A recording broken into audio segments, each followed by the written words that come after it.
Hey, good morning. Hope everybody is doing well. I'm trying to get my cameras adjusted here so that we can do this successful dual live stream here.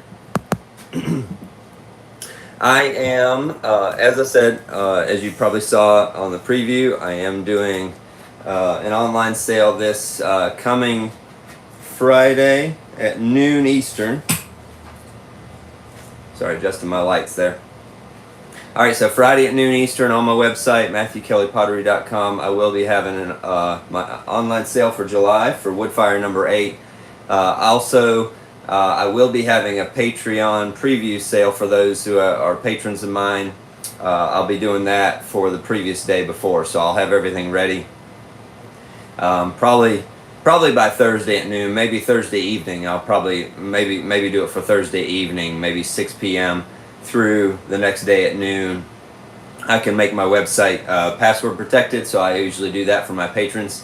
Set that up so that they can access it for a good number of hours and get first dibs on things on my website. Hey, Mike. Yeah, you finally caught me live, and it's not a kiln opening. So anyway. Well, what I thought about doing, I was gonna make just a YouTube video featuring some of the pieces from this wood firing that are going to be in the online sale, and then I thought, well, it would be smarter to actually do a live stream so that way I could show you all on Instagram and YouTube. So I'm just going to pick out a few pieces here. I've got plenty of mugs. I probably have about 70 different mugs that I'm going to list, or not 70 different mugs. There's going to be about 70 mugs. There's multiples of just about all of them that are going to be available on my sale. I have some small baking dishes, my apple pie for two. I have some small carved unomis. I have some small lidded jars. I have some medium lidded jars, some bowls, and then some vases, pitchers, and a few larger things as well. So I normally don't put a lot of large things on my online sale, but I am going to put a few this time just because I have them available, and I'm really proud of some of the stuff that came out of this wood firing. So anyway, we'll start with some of the larger ones that I got right here just to show you all. They're all of the pieces will have, in the photos you'll see when they go up on my website, they'll have these numbers on them. That is a listing number that allows me to take the photo, and when I create the listing, when it sells, it's not so much a problem with something this size. But when it comes to mugs that might be similar but slightly different, it allows me to just say, okay, this person purchased number 33. I go find number 33, I pack it up and ship it out. So, but anyway, so this is a two-part vase that I made for this last wood firing. This has strontium green tea and strontium crystal magic on the top. And then I put an ash glaze as a transition down here, but you can, it's pretty amazing to see the crystallization, the microcrystals that formed. This is actually the back side of the piece. The front side of the piece that got the wood ash and the salt turned this kind of light blue, greenish color here.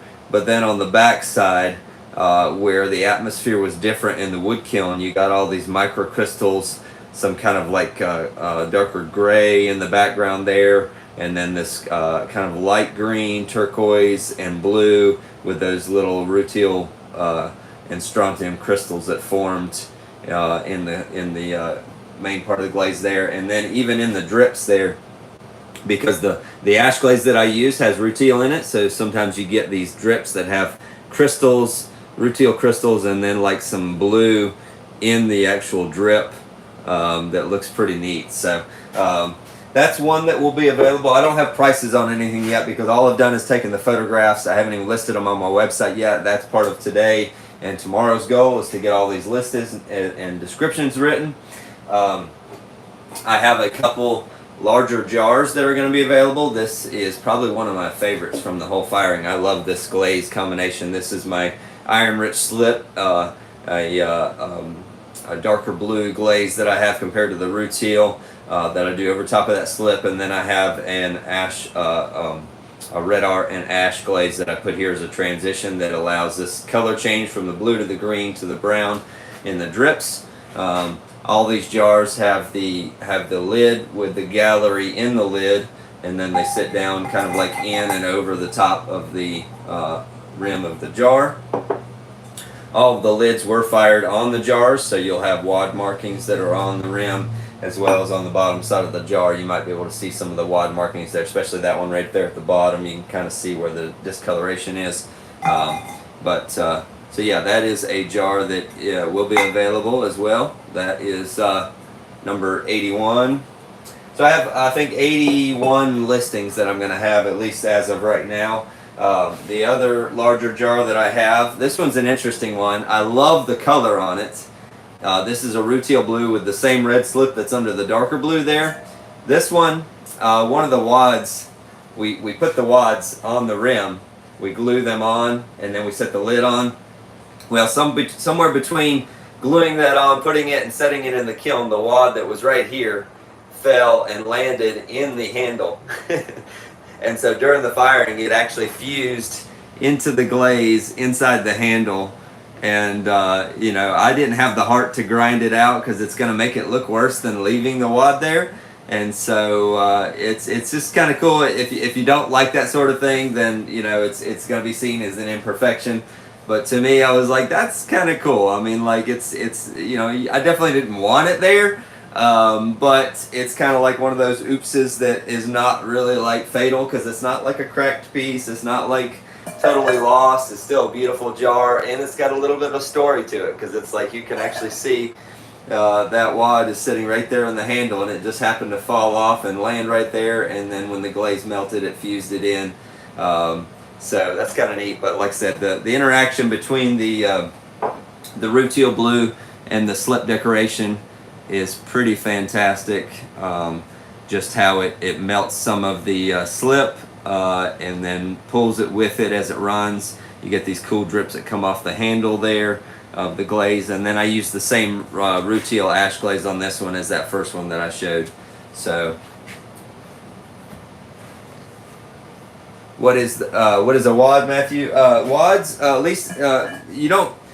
In a wood kiln, you have to put wood, and especially salt glaze kiln, you have to put wads on everything. That what the wads do is you put them on the bottom of the piece, and it elevates the piece off of the shelf so that they don't fuse to the shelf during the firing, because the wood ash that's melting, as well as the salt we put in the kiln, goes throughout the entire kiln, and it basically creates that glazed surface that you see here on the bottom. This was just raw clay, and that shiny surface and even that texture is all from the salt, and some of it is from the wood ash that goes throughout the kiln, and that would fuse every single one of the pots to the shelf. So the wads that I use are a mixture of sand and fire clay and alumina and EPK. So I believe that's the recipe, but anyway, off the top of my head. So but it basically it will stick to glaze, but it helps resist against the salt and the wood ash that goes throughout the kiln. You can see on some of the others, even like a coffee mug there, you know, it's got the wad marks on the bottom,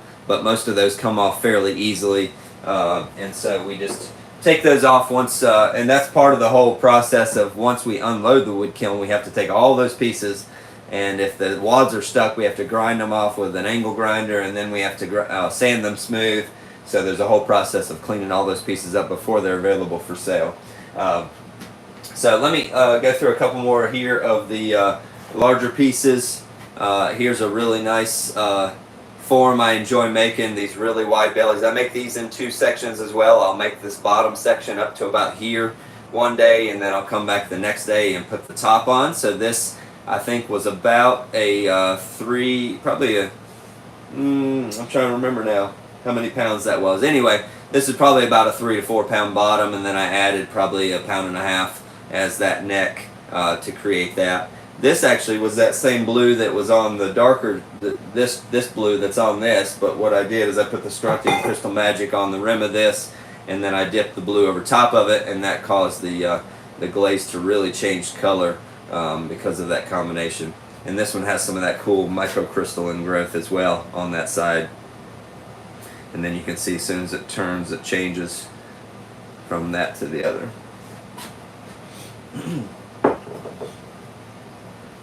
I played around with a couple funky handles this firing. I kind of stole an idea from what I've seen Danny Messinger do, he does these cool handles where he'll take a basic shape and then he'll take and put the shape after he makes the handle and put it on a cushion and kind of like push his finger into it, and it causes the handle to curve.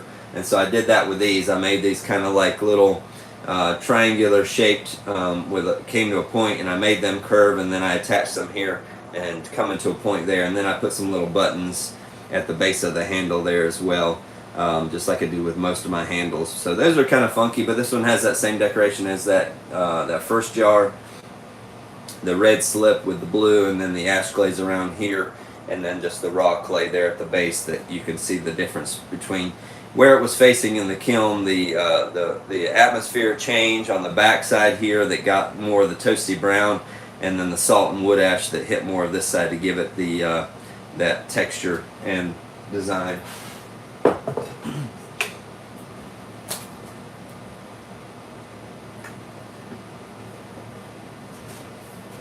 I have a few side fired pieces that I think I have 3 that I'm going to put on the online sale. The side fired pieces are pieces that I made and then I altered them. So this one I altered into a triangular shape, if you can see that there. So I paddled this after throwing it, after it stiffened up a little bit. And then this one I put a black clay slip on the whole piece. And then I put some glaze on this top section here, and then it ran down because it was in the kiln fired this way, sitting on seashell. So you can actually see part of the seashell is still on the piece there. And this one had a seashell with some really wide ribs, so it left these really cool markings from the seashell. And then you can actually see the glaze. This was actually a Rutile blue glaze that I put here, and it dripped down on each side and then ran around and came in from different angles on the piece there. So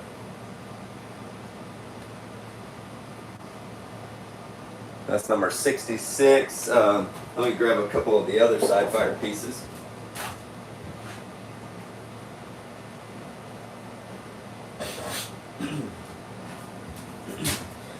Alright, here's the other 2 side fire pieces that I'm going to have on the online sale. This is another triangular shaped one, but this one did not have the black slip, so you can see the color of the clay is more of the toasty brown.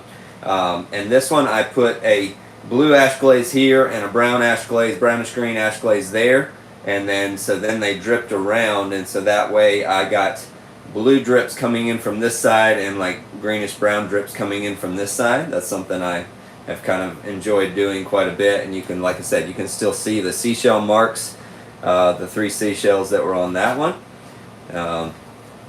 And then this is the triangular shaped ones are fairly new to me. Most of the time I would do these where I flatten them just into like what I call a flounder bottle. So this one was the same. I did a blue ash glaze on one side and a brown on the other, and then the drips ran around the side there.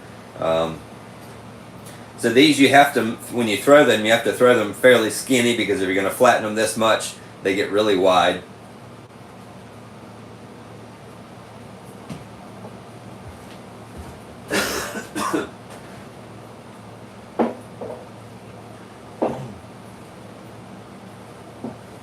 Alright, I know we're not going to be able to show everything, but I want to grab a few others. I mean, a lot of these I really love. So this vase here is another one of these gourd-shaped vases, but without handles. This one had strontium crystal magic and azurite, which is a Mako glaze. And so this in the wood kiln gets really wild. So you can see that color combination there of the kind of the greenish blue effect, and then it gets a little bit brighter on the side that got a little bit more salt and wood ash on it. And then I used a blue ash glaze down here to give the drips to kind of go with the blue that was already there. And of course it pulled a lot of the azurite with it, so you got some really dark drips. They're almost black, but they are just kind of a really darker blue. If you so there's that one. That's number 71. Let's see here. I'm going to have some nice pictures. I've got 3 pictures so far that I've photographed. Here's one that was just the raw clay with the white slip drips on the base of it there, and I did the Rutile blue around the top section there, and the whole inside is lined with the Rutile blue, so you can see that nice kind of like light purpley blue on the inside. But these pictures are about the only thing that I really focus on making really light, because if you're going to use them to pour anything, you don't want them to be super heavy before you put liquid in them. So each of these pitchers are about 10 inches tall, and they're only made out of about a little over 2 pounds of clay. So they're really light. I have one of these in the darker blue with the red iron slip dots there. Of course, just about all of my handles have that little button at the bottom, and the way I put the groove in the handle makes it really nice for the glaze to interact with the with that groove. Here's another one in the rutile blue with the red slip, and you can see that interaction. But it's also amazing to see that depending on where it is in the kiln, so remember this jar from earlier, this is the same glaze combination, red slip under rutile blue, as this combination, but this one got more salt and more wood ash that hit it and probably got hotter, so it turned a different color blue and less of the white. So yeah, in the same firing, same glaze combination, and you get all kinds of different combinations there, so it's pretty wild.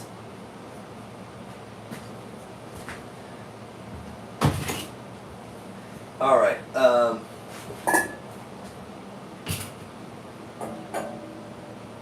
I do have a couple pieces that I'm putting up for sale that are, these were just had black slip on the entire piece. There was no glaze on this whatsoever, but just the black slip. And then that side there, you can see where the ash and the salt hit this side and mainly landed right in that area there and caused those drips. And then you can see it gradually change as it spins, and you just get an effect from this really drippy, runny side there all the way around to where it's almost just a really dark brown, borderline black design there. And I put these little 3 lines in the neck just to give it a cool little design feature there in the neck. I have another one that's not quite as dramatic, but it's more dramatic in shape, but less dramatic in the amount of salt and wood ash that hit it. But this one is the same way. It had the black slip on it, but no glaze outside of that other than the inside. I glazed the inside of these, but all right.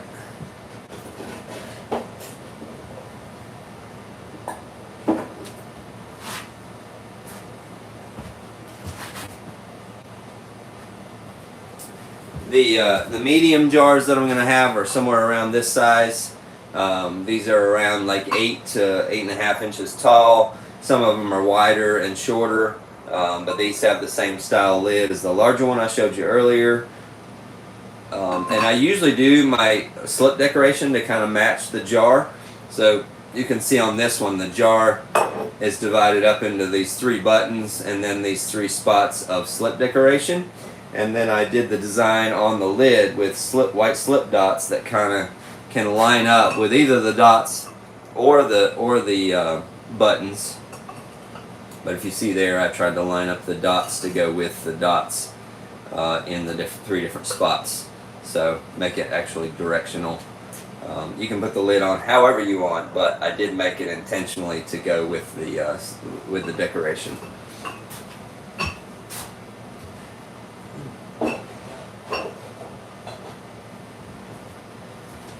Here's one of the other jars that is kind of one of the skinnier ones that's a little bit taller. You can see this one. I just actually did a clear glaze lines on this one and then left it completely raw outside of that. And this one you can really tell how directional it is. This is the back side of the piece, and this was the front facing side of the piece where a lot of salt and wood ash hit that side. This one also was pretty close to the front and had a drip of the salt came down off the shelf above it and landed on the lid there. So you got this kind of cool little spot of light blue, aqua bluish green. That's a salt drip from the shelf above it. Like I said, and this one is glazed just with a clear on the inside.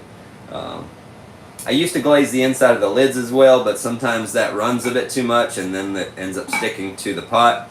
and I mean they are cured from the salt and just the temperature anyway, so there's no need to do that. So I saved myself the trouble of them sticking by not glazing the inside of the lids.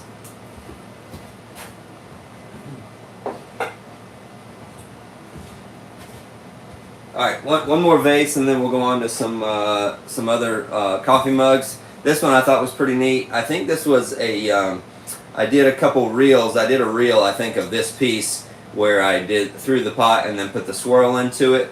And I'm pretty sure I had two different vases like this. I'm pretty sure this is the one I did the reel of.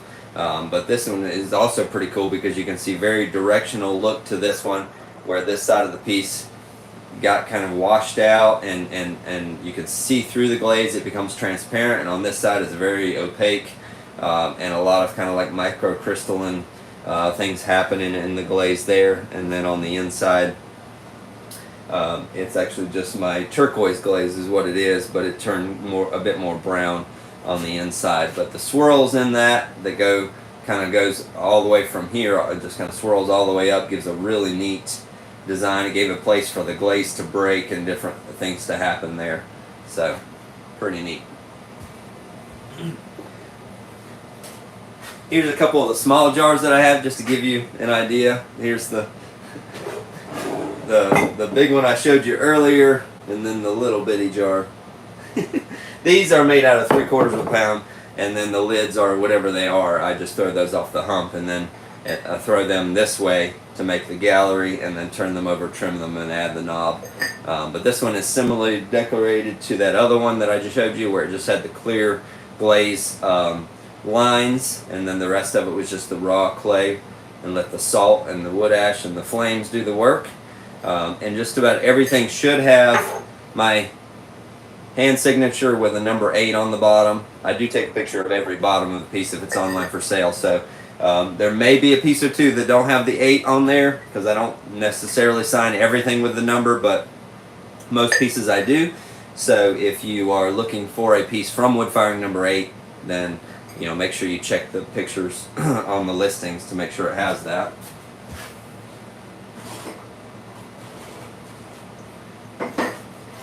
I do have quite a few of these little jars. I probably have close to 15 of them that are going up on the website.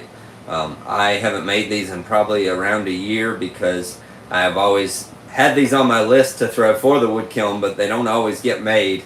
This one has a rutile blue in it, but it turned a bit more brown. There's some kind of hints of light blue, purple inside, and then you can see some of that on the lid there as well. But little bitty jars.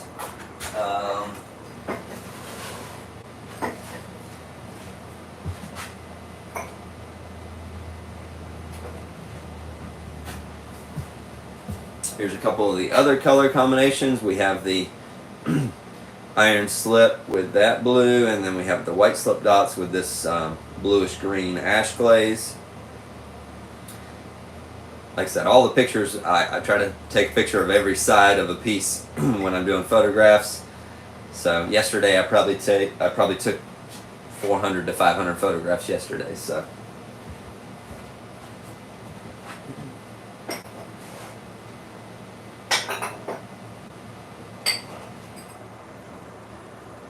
Alright, these cups that I threw off the hump and then I trimmed a foot in and then carved them with my diamond core tools. I have quite a few of these as well, probably more than a dozen of these that are carved all in different various ways and different glaze applications. This one had my white inside with the blue ash glaze on the outside, but also the overspray goes down on the inside like that. This one was glazed in rutile blue, so you can see this really sweet baby blue, kind of purple and white glaze that's on that one. Really highlights the carving. I have a little bit larger one here. This also had rutile blue on it, but you can see it mostly got bleached out and turned to brown. And then others that I just left raw on the outside so that you could see the how the flames and the wood ash and the salt do work on the basic texture of the piece. Let's see.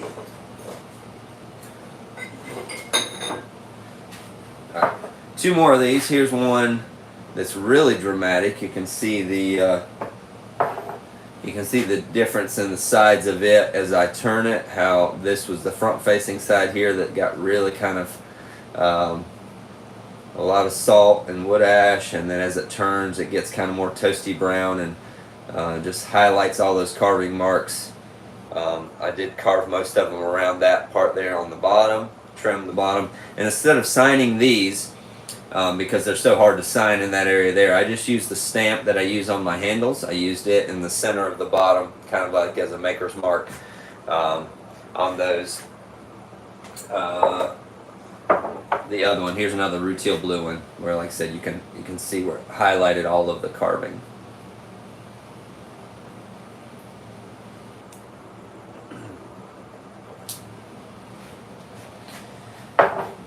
Getting all these back in order afterwards is going to be the fun part.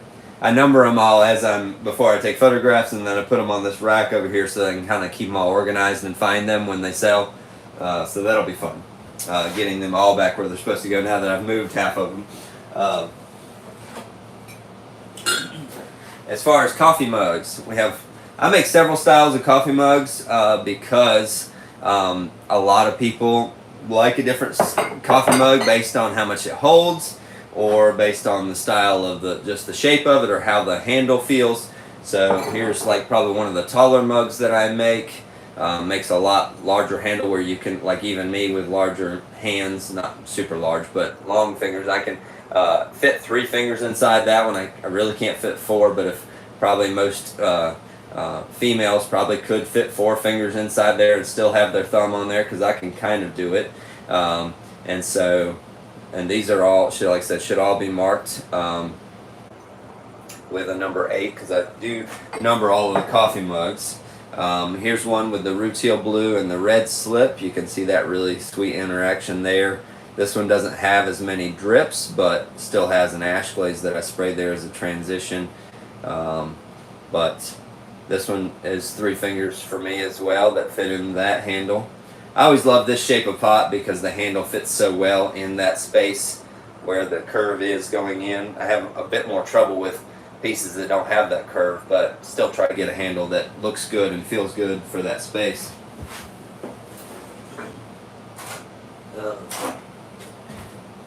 Here's another one, similar shape to that rutile and red slip one, but this one has the red slip under the soft blue, what I call soft blue, and then an ash glaze on that one as well.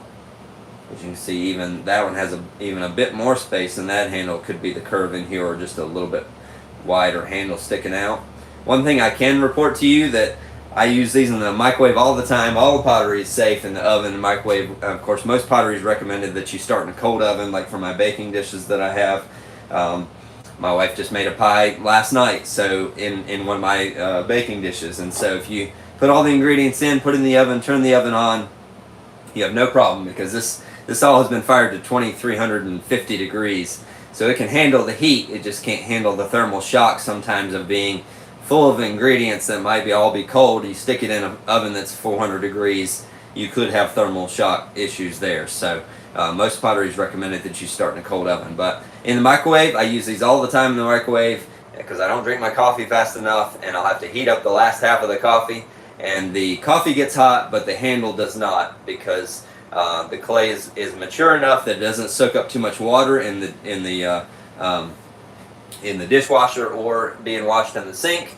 And so usually if you have a handle that gets hot, it's because the clay is not mature and it has soaked up too much water into the clay, and then that microwave is intended to heat up the water that's in the microwave, and so it'll heat up the water that's inside the clay, and then you'll go to grab the handle and it'll burn your hand. So I can happily report to you that I've never had that problem with any of my mugs. They all heat up the liquid inside without heating up the clay. Here's one that was just raw on the outside. I had my white glaze on the inside, just some white slip dots there to accent the top. And so that one's pretty neat too, because you can kind of see that little spot there is almost a line right there of where the change of atmosphere happened. You can almost imagine the flames coming through and creating this little pocket on the back side of this piece where the atmosphere was different right in there than it was the rest of the piece.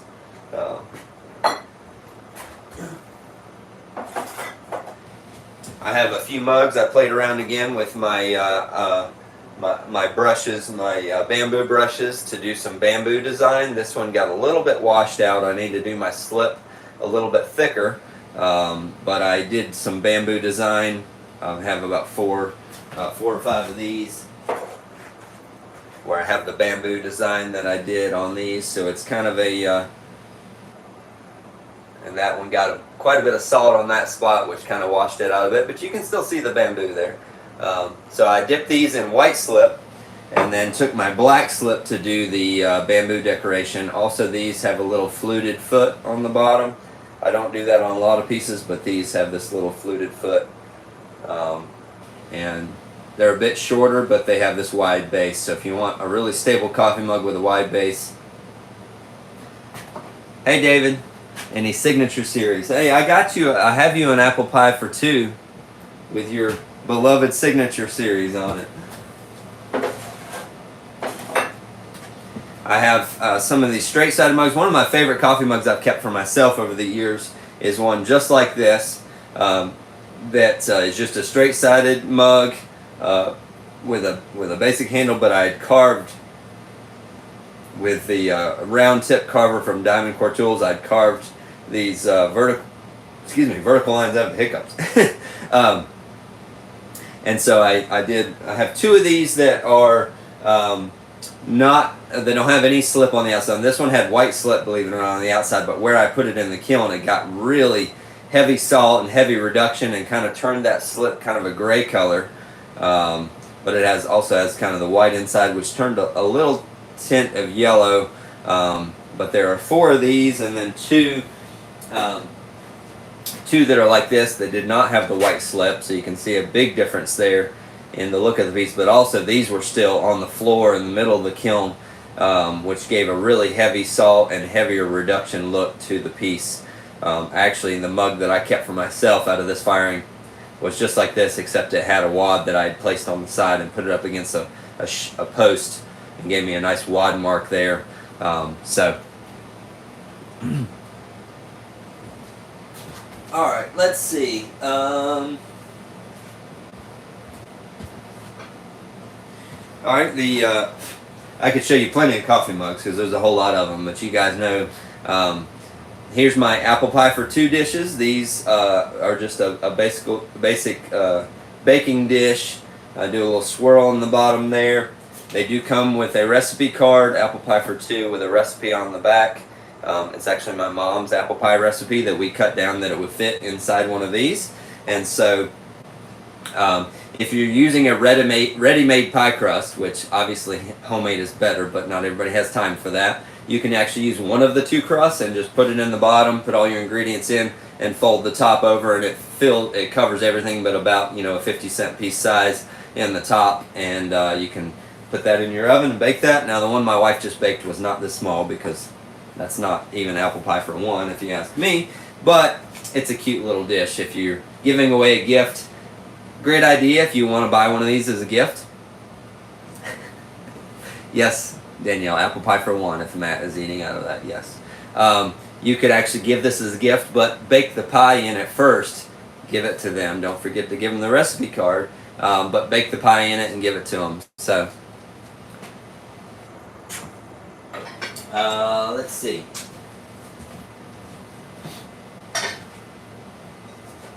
And that one thing I love about this blue glaze is that it varies so much throughout the kiln. You can see this one here has quite a bit different look than the previous one.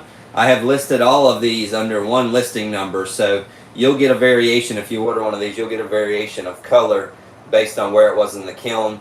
And it goes from like that darker blue you just saw to this kind of lighter blue to a couple got a lot of salt on them, so they got like really a brighter blue. So it's a variation.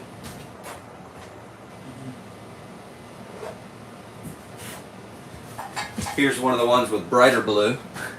Isn't that crazy? Like this, the three that I just showed you all have the same exact glaze. These two are the same exact glaze in the same kiln. They're in the same firing and have that much difference in their look. One of the reasons I love this glaze is because it gives so much variation. So,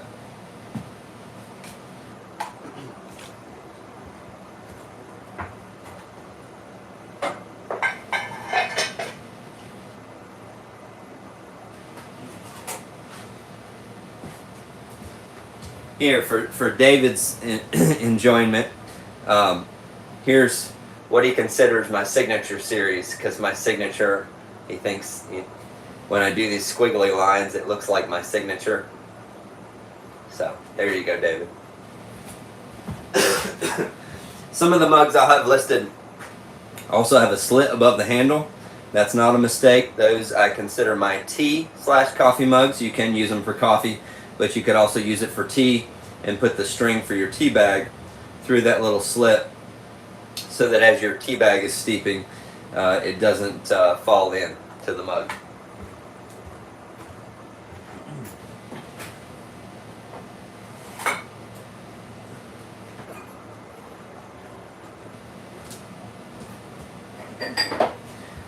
Also going to have a few soup mugs on there. Here's some soup mugs with that same lighter blue on the inside. Great for soup or whatever you want to eat out of it. And then I have a few of these small, like nut bowls or candy bowls or condiment bowls that I did red slip and root seal blue on the inside. So I have that really cool combination and a swirl in the bottom.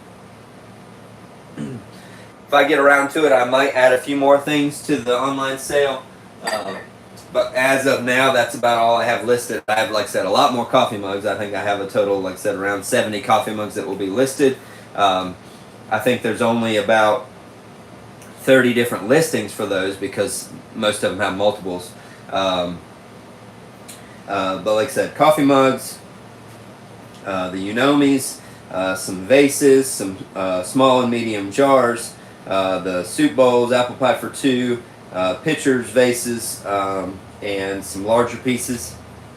So in general, that's what's going to be on this sale. I'm excited about it. Like I said, I'll do the official sale starts Friday at noon Eastern on my website, MatthewKellyPottery.com. If you get to the site before that, you will you'll see a landing page that asks for a password. That's because I'll do a previous sale for my patrons. Excuse me, from Patreon, and I'll do that from let's say 6 p.m. on Thursday night until Saturday at noon, and then we'll go live with the rest of the sale for everybody else. So anyway, I haven't been looking at comments because I've been trying to show all that. I guess I just answered that question. Somebody said, where am I selling my work? It'll be on my website. Yeah, I'll put in the comments of on Instagram, you can follow my link tree in my bio to get to the website, and on YouTube I will post a link in the description, but it's MatthewKellyPottery.com. So yeah, Sally, I can definitely I have a apple pie for two signature series that I will save for you. Yes. Let me show you what that looks like.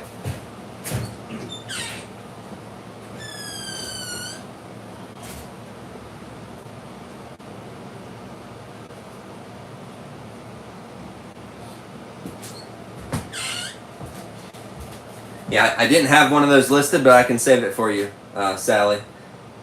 Would this suffice?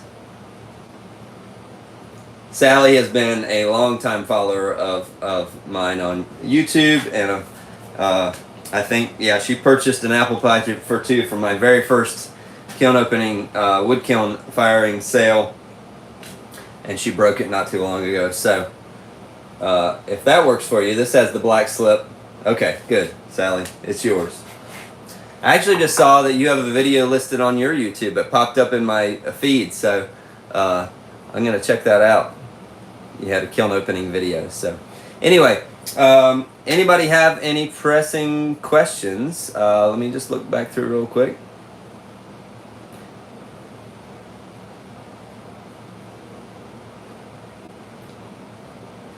Oh yeah, somebody asked if I could show my make a video of my video setup. I should do that. Yes, I got it. That's one thing. I'm making work for my gas kiln right now, and also I'm going to get back to making some YouTube videos after I do this online sale.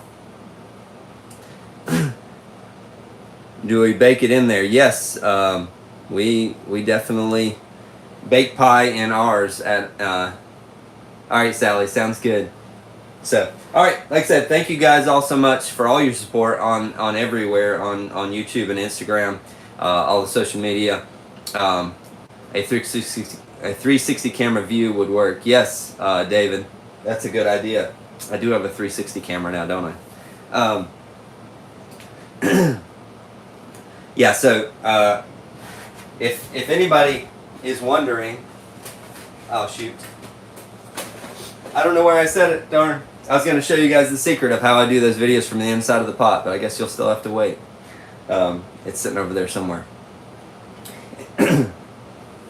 All right, well, I'm going to let you guys go, and but like I said, preview sale for patrons will be Thursday night at 6. The sale for everybody else starts at noon on Friday. That's this Friday, noon Eastern, at MatthewKellyPottery.com, and all the pots will be listed there. And I might get a few more photographed. I just got to get all these listed first, and then decide, hey, if I want to put a few more up. But other than that, and then I'll probably I won't start shipping until Monday. Because I just kind of let orders pile up so I can get it all done in one day. So, but anyway, hope you guys have a great day, and appreciate you all for everything, all the support. And hey, Aaron, you just came back from your first wood firing. Not Aaron, this other person came back from their first wood firing. Awesome! It was the best. I love wood firing, even in the summer. It is a torture, but we had a good firing for this last one. It was not too hot. It was only like 85 degrees, which is pretty good for summer in North Carolina. We had a really good firing. It had a lot of help, a lot of extra help, and so I've had a lot of people asking me if they could come help.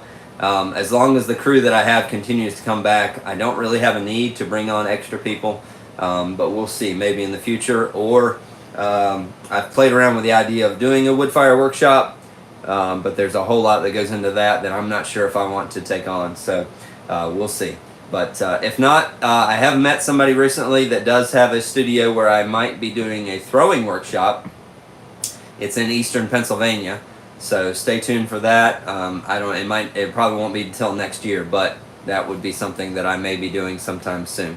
But I will let you all know about that on all my social media before I have that happen. So anyway, all right, as I said a few times already, thank you guys, and we'll see you soon, and hope you guys have a great day. All right. Bye.